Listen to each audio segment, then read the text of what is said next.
Olá pessoal, retornando aos nossos estudos de Geografia, capítulo 8, América Anglo-Saxônica.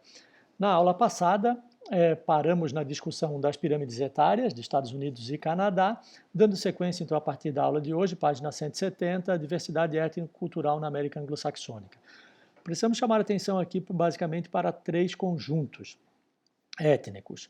Os povos ameríndios, autóctones, aqueles nativos da América Anglo-Saxônica, a colonização europeia, predominantemente nesse caso por ingleses e franceses, embora a gente já tenha visto que aconteceu também de espanhóis, de holandeses, até de portugueses, italianos, e uma grande variedade cultural agora dos últimos anos, originária de fluxos migratórios recentes. Se falarmos especificamente da diversidade étnico-cultural do Canadá, o que nos chama mais atenção é a existência de uma grande população nativa que conseguiu aí em 99, inclusive meio que a emancipação de parte do território. Parte do território canadense foi transformado em território autônomo dos povos nativos. Então o Canadá hoje nós podemos dividi-lo em três blocos culturais, digamos assim. O Canadá com grande influência francesa, o Canadá com grande influência inglesa e o Canadá que mantém forte influência dos povos nativos. Falando, aqui a gente tem uma fotinho dos Inuits, um dos povos nativos do Canadá. Falando do mesmo tema nos Estados Unidos, o que podemos acrescentar aqui é a forte presença da população hispânica, latina, principalmente de origem mexicana e cubana, e de todos os países latinos que estão próximos aos Estados Unidos, principalmente os países da América Central. Também vale destacar aqui a população asiática, que está muito presente, e, é claro, a população afro, que foi trazida durante o período colonizatório, infelizmente trazida como escravos, essa população se manteve, vários problemas aconteceram nos Estados Unidos relacionados a isso, e, inclusive, hoje mesmo os Estados Unidos vem vivendo um problema relacionado à crise entre a população branca e a população negra relacionada a um incidente com um policial e um cidadão negro que foi morto. Isso tem ganhado a cena aí nos noticiários internacionais, e infelizmente é uma situação que ainda acontece pelo mundo afora, e que estamos a lutar por isso, não é exclusividade dos Estados Unidos, infelizmente.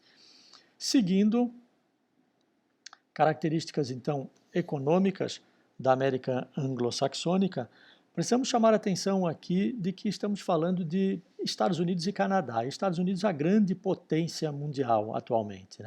Quando falamos especificamente do uso industrial dessa economia, ou seja, da indústria mais tradicional, falaremos aqui agora, pode-se observar que a partir da Segunda Guerra Mundial, os Estados Unidos teve grande destaque na economia, na indústria mundial, por conta de que, durante esse evento que marcou a história mundial, a Segunda Guerra, os Estados Unidos, que participou da guerra, mas não teve combates dentro do seu território, com exceção da invasão japonesa nas ilhas do Havaí, os Estados Unidos acabou não sendo muito prejudicado pela guerra e, consequentemente, manteve a sua indústria muito atuante, fornecendo equipamentos e mantimentos para a guerra. Isso deu um grande impulso na indústria americana a partir desse momento e ele se manteve assim desde então. Quando falamos especificamente do território, da distribuição espacial dessas indústrias no território americano, merece destaque aqui a região chamada de Manufacturing Belt. O Manufacturing Belt, também em português cinturão da manufatura, é uma região ao redor dos Grandes Lagos, então essa região aqui, muito forte na indústria, a indústria mais tradicional. Estamos falando aqui de indústria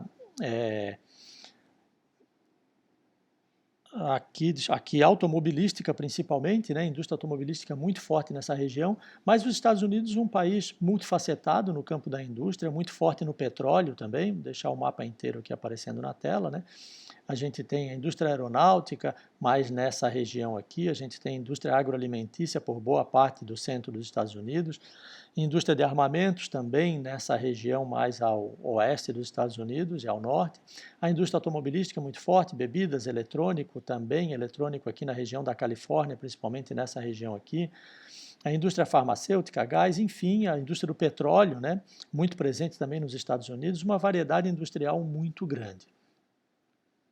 Seguindo então, já no Canadá, embora não tenha toda a pujança industrial dos Estados Unidos, também tem uma indústria bastante forte, uma indústria em alguns casos muito relacionada à indústria americana, principalmente nessa região mais próxima à fronteira com os Estados Unidos, certo? A indústria canadense, vamos seguir um pouquinho aqui, ela vai aparecer, mas isso a gente vai falar no próximo item, mas já que a gente tocou no assunto, né, ela vai aparecer mais na produção de madeira, celulose e indústria de alumínio, ou seja, mais com extração, né?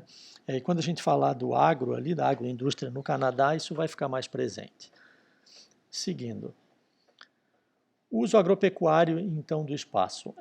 Mais uma vez, né, Estados Unidos, como uma grande potência mundial, se destaca também no setor do agro. Destaque aqui para a produção de soja, algodão, trigo e milho, né, grande produtor mundial, mas os Estados Unidos também está presente nessa variedade toda aqui, né? Uma forte indústria do agronegócio como um todo, né, por toda a região dos Estados Unidos. Também merece destaque aqui a mecanização da agricultura, essa foto chama a atenção das máquinas, né? Grande desenvolvimento tecnológico. E se seguirmos aqui, também merece destaque na indústria dos Estados Unidos, nesse caso na agroindústria dos Estados Unidos, a presença dos produtos, né, transgênicos. Esses produtos transgênicos que são bastante contestados pelo mundo afora, não se sabe exatamente ainda o que eles podem agregar ou o que eles podem prejudicar, existe muita especulação a respeito, né? Os produtos transgênicos são aqueles que são manipulados, então, em laboratório, para se acrescentar alguma característica ou se retirar alguma outra característica que não é desejada. Muito se fala, muito se discute sobre os produtos transgênicos, mas se avaliarmos esse tema mais ao fundo, veremos que a produção de transgênicos acaba estimulando muito, né, aumentando muito a produtividade do campo. Hoje já existem vários estudos para tentar substituir transgênicos por outros tipos de cultura e outras técnicas de produção, mas a verdade é que ainda hoje a produção utilizando transgênicos permite uma produtividade muito maior do que a anterior. E a população mundial continua crescendo, então nós temos um problema econômico a ser resolvido também, econômico de alimentação a ser resolvido, e nesse momento os transgênicos estão aí para tentar ajudar. É claro, muito polêmicos, não se sabe exatamente ainda quais seriam os resultados disso. Quando falamos do Canadá, então, como eu estava mencionando anteriormente, muito forte no extrativismo, né? Principalmente da madeira, com destaque aqui na floresta boreal ou taiga, né? Uma floresta com pouca variedade de espécies e uma floresta que tem o predomínio de coníferas, né? Coníferas que são aquelas árvores em forma de cone.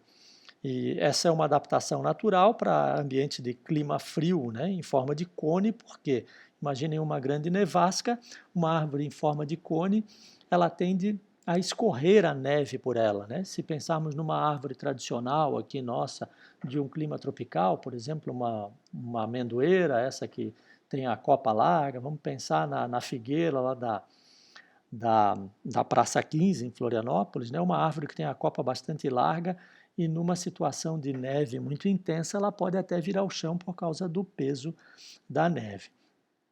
O Canadá também tem destaque para a agricultura em especial, né? Agricultura principalmente nessa região, vou voltar aqui no mapinha dos Estados Unidos, aqui principalmente nessa região aqui mais próxima dos Estados Unidos e mais próxima dos Grandes Lagos, né? Agricultura, cereais e frutas e etc.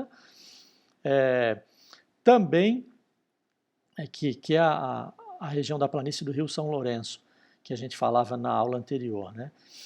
Bom, o Canadá tem uma reduzida extensão de terras cultiváveis em virtude do clima frio, e isso dificulta bastante a produção, por isso não conseguem produção tão grande quanto a dos Estados Unidos. Vale destaque também para essa foto aqui embaixo, essa palavrinha em negrito, o permafrost. O permafrost é um tipo de solo que acontece na região da tundra. É um solo congelado por toda a parte do ano, né? Inclusive no verão ele se mantém congelado, o que dificulta muito ou impede, inviabiliza o uso desse solo para a agricultura. Seguindo então,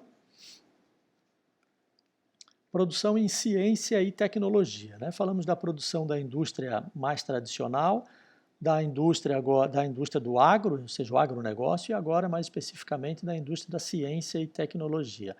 Então aqui vale destaque a importância da ciência e tecnologia para Estados Unidos e Canadá, né? Canadá que investe aí cerca de 1,6% do seu PIB e Estados Unidos aí quase 3% do seu PIB. O investimento do Brasil é similar ao do Canadá, mas os Estados Unidos, embora numericamente não pareça muito mais, mas é o dobro, né? Praticamente o dobro aqui, acontece que o PIB americano é muito grande. Então, se considerarmos o PIB dos Estados Unidos com o PIB do Canadá, nós vamos ver que aí o investimento americano nesse setor é realmente muitas vezes maior. Quando a gente fala então de tecnologia, merece destaque nos Estados Unidos a região do Sun Belt, assim como na indústria tradicional chama Manufacturing Belt, aqui chama Sun Belt, que é o cinturão do Sol. É uma região da Califórnia, nas proximidades do Rio São Francisco, certo? E onde concentra boa parte da indústria de tecnologia do mundo até, certo? De lá que vieram, né? A Apple e Microsoft, por exemplo, dentre várias outras. Aqui nós temos um gráfico, uma tabelinha apresentando o investimento de cada um dos países em relação ao percentual do PIB lá em 2015. Esse gráfico já mudou um pouco hoje, né? Nós teríamos hoje aí em primeiro colocado seria a Suíça, que não aparece aqui nessa tabela. Em segundo colocado, a Suécia, que aparece aqui em quarto lugar, e os Estados Unidos estaria na terceira posição, né, que está aparecendo aqui embaixo nessa tabela. O percentual investido é similar ainda, cerca de 3% pelos Estados Unidos, quase 3%. Acontece como eu falei antes, né? O PIB dos Estados Unidos, para que vocês tenham uma ideia, é cerca de 20 trilhões de dólares. E quando falamos em 20 trilhões de dólares, é muito dinheiro. Se pensarmos em 3% disso, significa 600 bilhões de dólares, né? É muito dinheiro. E para que vocês tenham uma ideia, o PIB dos Estados Unidos é 20 trilhões de dólares, do Brasil cerca de 1,7 trilhão de dólares. Então, assim, os Estados Unidos investem só em tecnologia cerca de 1/3 do PIB do Brasil. É um número realmente de destaque absurdo em relação aos outros países, aos demais países do mundo. Mesmo a China, que tem um PIB similar, não investe tanto em tecnologia, pelo menos não que tenhamos essa informação nos relatórios internacionais. Quando falamos então dos Estados Unidos como uma liderança econômica e militar global, novamente os Estados Unidos com um grande destaque, já falamos um pouco, né? Assumiu esse destaque após a Segunda Guerra Mundial. E se falarmos aí de investimentos nesse setor, novamente investimento similar ao investimento da tecnologia. Esses dois valores aqui se confundem um pouco, porque muito do investimento na indústria bélica tem a ver com o investimento em tecnologia, mas em percentual do PIB aqui estaria mais ou menos na mesma casa, né? Cerca de 3% do PIB quase, o que é muito dinheiro, certo? Se pensarmos na China, que tem PIB similar ao dos Estados Unidos hoje, o investimento é de 228 bilhões, ou seja, praticamente 1/3, né? Aqui equivalendo a 40%. Então, são valores bastante elevados. Tem uma tabela aqui embaixo, o que chama atenção nessa tabela é a posição, o país exportador e o país importador, né? Os Estados Unidos estão com destaque como o maior exportador de armas do mundo, né? Equipamento bélico do mundo, mas chama atenção aqui a China, que é o quinto maior exportador, mas também é o quinto maior importador. É um país que compra muita arma, mas também vende muita arma, equipamento bélico de todo tipo, não só arma, né? Seguindo então, quando falamos, continuando a falar do poder bélico dos Estados Unidos, aqui temos um mapa que mostra os comandos do Departamento de Defesa dos Estados Unidos, né? Ou seja, a atuação dos Estados Unidos no que diz respeito as Forças Armadas pelo mundo afora. Então, a gente pode ver que eles estão presentes em todo o mundo por meio de diversos departamentos. Quando falamos da influência dos Estados Unidos aqui na América Latina, ela também foi muito presente, né? Principalmente no período da Guerra Fria, que foi entre 1945 e 1991, né? Que essas duas datas aqui citadas aqui, 1945 a 91. Nesse período onde havia a disputa pela hegemonia mundial entre duas forças, né? Duas grandes superpotências, uma liderada pelos Estados Unidos, levando à cena mundial o capitalismo, e a outra liderada pela União Soviética, levando à cena mundial o socialismo. Durante esse período, então, os Estados Unidos, sentindo a ameaça da presença socialista no continente americano, imprimiu várias incursões militares, digamos assim, né, para tentar reprimir a entrada do socialismo. Isso acabou culminando em vários momentos em governos militares pela América Latina aqui, inclusive no Brasil, certo? Presença americana, então, transformando a geopolítica dos países aqui sul-americanos. Aqui nós temos um tema que pode ser discutido num momento posterior, melhor em sala de aula, um olhar interdisciplinar, né? Falando um pouquinho do governo brasileiro e dessa intervenção americana. Em seguida, então, liderança econômica no mundo. Como falamos anteriormente, Estados Unidos, ou América Anglo-Saxônica, grande destaque para a economia mundial, né? Liderada pelos Estados Unidos aqui, Estados Unidos e Canadá. Quando falamos dos Estados Unidos especificamente, que é o que mais chama a atenção aqui, os Estados Unidos têm três presenças muito marcantes aqui nessa história econômica mundial. A primeira delas a gente pode destacar que seria a participação no Canal do Panamá. Então, o Canal do Panamá, que começou a ser construído em 1881 e terminou só em 1914, né? Iniciou a construção pelo governo francês e acabou pelo governo dos Estados Unidos. Então, trocou de mãos no meio do caminho, né? O Canal do Panamá, então, que buscava conectar o Oceano Pacífico e o Oceano Atlântico, né, os dois lados aqui, passando pelo país chamado Panamá, que fica aqui na América Central. O Panamá foi escolhido porque já tinha uma geografia que ajudava isso, né, uma região de lagos aqui no interior do país que facilitava a conexão entre os dois lados. Então, o canal foi uma abertura artificial construída pelo homem aqui, conectando um lado ao outro e aproveitando esses lagos no meio do caminho. Eu separei um vídeo aqui sobre o Canal do Panamá para a gente assistir e tentar entender um pouquinho melhor como é que funciona esses canais, né? Tá aqui. Então, esse aqui é um exemplo da usina hidrelétrica de Tocantins, né, no rio Tocantins. A usina de Tucuruí, ela tem um canal aqui também ligando a parte baixa do rio à parte alta do rio. Nesse canal aqui nós temos duas eclusas, eclusa 1 e eclusa 2. Então, como funciona? A gente está olhando aqui de cima, mas imaginem que isso aqui está embaixo e isso aqui está em cima. Em algum momento a gente precisa subir, né, de um lado para o outro. Então, olha só, vamos dar sequência aqui ao vídeo, vamos entender um pouquinho como funciona.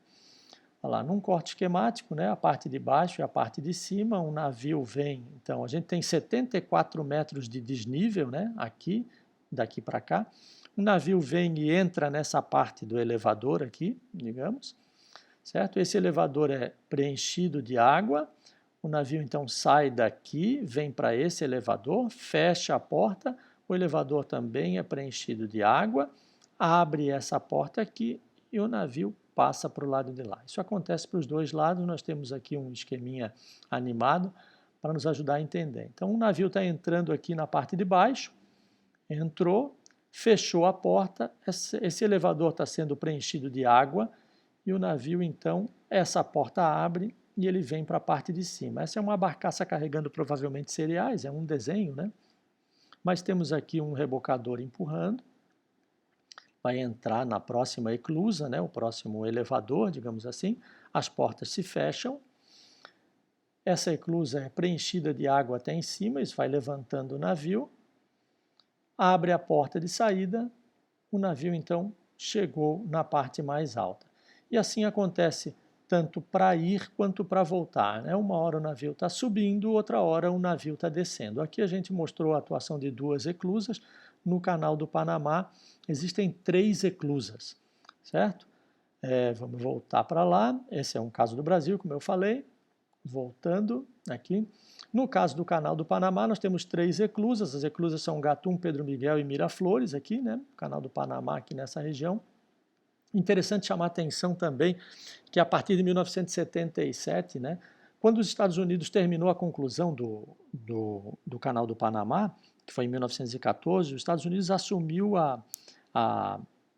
digamos, o domínio perpétuo do Canal do Panamá, ou seja, tudo que circulasse por ali é cobrado uma espécie de um pedágio, tudo que circulasse por ali seria dos Estados Unidos. Acontece que isso logo gerou instabilidade na população, no governo do Canadá, e começou a ser negociado, então, a liberação do domínio norte-americano de volta para o Panamá, né? Então, em 1977 começou isso acontecendo, até 1999, então, que foi entregue, esse de 77 a 99, esse período de transição, em 99 foi entregue a responsabilidade do Canal do Panamá para o governo do Panamá, então, certo? É interessante chamar a atenção que isso gera muito dinheiro, né? Olha só aqui embaixo, ó. Atualmente, o Canal do Panamá arrecada entre 2 milhões e 4 milhões de dólares por dia, que soma cerca de 2 bilhões de dólares ao ano, certo? Esse canal tem uma extensão de 77 quilômetros, essa extensão aqui, e ele leva de cerca de 8 a 10 horas para fazer essa travessia de 77 quilômetros, mas ela economiza um percurso de 20 mil quilômetros caso os navios não pudessem entrar aqui e tivessem que fazer essa volta aqui pelo sul da América do Sul, né? Vindo do Oceano Pacífico para o Atlântico ou do Atlântico para o Pacífico. Então, o Canal do Panamá é uma grande obra de engenharia mundial que teve aí a presença dos Estados Unidos durante muito tempo. Um outro elemento importante da participação dos Estados Unidos na economia mundial é a sua parceria com a China. Os Estados Unidos, que iniciou relações diplomáticas e comerciais com a China em 1979, os dois países são donos das 2 maiores economias do mundo, né? Há alguma especulação já hoje em dia de que a China teria um PIB já maior do que o do Brasil, dos Estados Unidos, desculpa, né? Mas Estados Unidos e China aí rivalizando, PIBs muito parecidos, sem dúvida, né? E acontece que ambos precisam uns dos outros. Então, por quê? Os Estados Unidos durante esse processo de industrialização americano, acabou tirando muitas indústrias suas do seu território e levando para países onde a mão de obra era mais barata. Exemplo, a China. Exemplo, o México, que a gente vai falar já na sequência. Então, a China, tendo uma mão de obra mais barata, acabou recebendo muitas indústrias americanas que se estabeleceram lá para reduzir os custos de produção. E essas indústrias americanas que estavam estabelecidas na China, elas, ao produzirem os seus produtos, também parte disso era vendido no mercado chinês. Portanto, os Estados Unidos aproveita até hoje, né, a mão de obra barata da China e também o grande mercado consumidor da China, embora não seja um mercado consumidor tão forte quanto o dos Estados Unidos, né, onde a população é mais rica, tem mais dinheiro. E a China, por sua vez, precisa também muito dos Estados Unidos porque vende os seus produtos para o mercado americano, né? O mercado americano que é o maior mercado consumidor do mundo, né? Vejamos que o mercado americano, com cerca de 320 milhões de habitantes, tem mais poder de compra do que a China, com 1,5 bilhão de habitantes, né? A China aí com quase 5 vezes a população americana, mas ainda os Estados Unidos têm mais poder de compra do que a população americana tem mais poder de compra do que a população chinesa juntas. Bom, essa negociação, digamos, esses acordos comerciais entre Estados Unidos e China, volta e meia acabam gerando algum desconforto para um dos lados. Isso não é exclusividade dos Estados Unidos e China, sempre esses acordos comerciais entre países, né, acordos internacionais, acabam gerando algum desconforto. Esses desconfortos são normalmente resolvidos na OMC, a Organização Mundial do Comércio. Já falamos dessa instituição aqui, lá no início do ano, quando falávamos dos organismos internacionais, certo? É claro que, em se tratando de China e Estados Unidos, né, são duas potências e às vezes os desentendimentos são resolvidos ali mesmo entre eles, sem recorrer à OMC. Certo? Aqui embaixo nós temos uma charge mostrando mais ou menos a relação aqui de Estados Unidos e China, né? Lá em 1960 eles não se falavam, nas décadas de 70 então começaram a se conversar, na década de 90 eram super amigos aí, e agora na década de 90, hoje em dia nos anos 2020 aqui assim, vejam que o braço do dragão chinês se confundem com o braço do tio Sam, né? Se confundem com o braço do tio Sam, que é como se eles tivessem um único braço aqui, ou seja, essa grande dependência entre um país e outro. Seguindo, então, e para finalizar essa parte econômica e finalizar o capítulo 8, é importante chamar atenção também para a influência dos Estados Unidos, ou para a dependência dos Estados Unidos do México, né? Porque os Estados Unidos têm muito envolvimento com o México? A mesma situação da China. Os Estados Unidos vê no México, além de um grande mercado consumidor, é claro, mas principalmente uma mão de obra barata para a produção dos seus produtos. Então isso levou os Estados Unidos aí a partir da década de 60 e mais precisamente, mais fortemente a partir dos anos 80, então a instalar no México algumas de suas indústrias, né? Fecha a indústria em território americano e abre a indústria em território mexicano. Por quê? Para aproveitar a mão de obra barata do México. A gente pode ver aqui um pouco mais embaixo que enquanto um operário nos Estados Unidos custa 17 dólares por hora, né? 17 dólares, vamos tentar fazer uma conta rápida aqui, em valor de R$5 o dólar, aí, 50, R$85 a hora, um trabalhador nos Estados Unidos.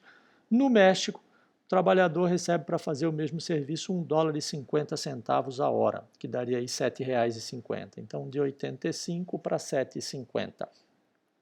Então, por conta disso, os Estados Unidos vem instalando muitas indústrias no México utilizando a mão de obra barata. Esse é um tema também bastante polêmico, um tema muito discutido, né, pelo mundo afora, inclusive pela geografia, pela economia, pela administração.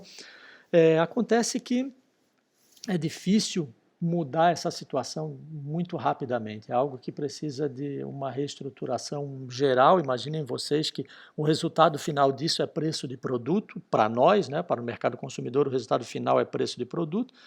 E vamos dar um exemplo aqui de uma televisão, digamos assim. Imaginem uma televisão que custasse R$1.700, né, ou uma televisão que custasse R$1.700 e uma televisão que custasse R$150, né? Mais ou menos essa a proporção aqui, ou R$17 mil para R$1.500. A televisão igual, imagina que você chegasse aí na loja e tivessem essa opção, ou a produzida nos Estados Unidos por R$17 mil, ou a produzida no México por R$1.500. Ambas a mesma televisão, feita pela mesma fábrica, só que uma fábrica montada nos Estados Unidos e uma fábrica montada no México, mas a mesma marca, TVs iguais, os mesmos componentes. Vocês, né, ou todos nós aí, daríamos preferência pela TV mais barata. Então, existe uma questão econômica muito séria a ser resolvida para que a gente possa mudar essa relação de trabalho, né, de exploração do trabalho. E nós participamos disso também quando compramos um tênis mais barato, ou uma marca falsificada, ou algo parecido com isso, né? Acabamos estimulando aí o mercado, a economia informal, o não pagamento de impostos, estimulando, às vezes, a exploração infantil, né, mão de obra infantil, ou o trabalho escravo sem receber. Então, isso é uma questão muito complexa para ser discutida, é uma questão que precisa cada vez mais vem sendo trazida à tona, mas a resolução dela passa pela participação de todos nós. Então não adianta achar que é um problema deles ou que são os governos que têm que resolver, porque a população é muito envolvida com essa situação também, uma vez que ela é o mercado consumidor. Pessoal, capítulo 8 é isso. Eu fico à disposição de vocês pelo WhatsApp dos líderes, pelo chat do sistema EducarWeb, ou, como habitualmente vem acontecido, nas quintas-feiras, pela manhã, às 8 horas, numa aula online, aqueles que tiverem interesse de discutir os assuntos aí que estão duvidosos. Ok? Obrigado a todos por me ouvirem, um grande abraço e até a próxima semana.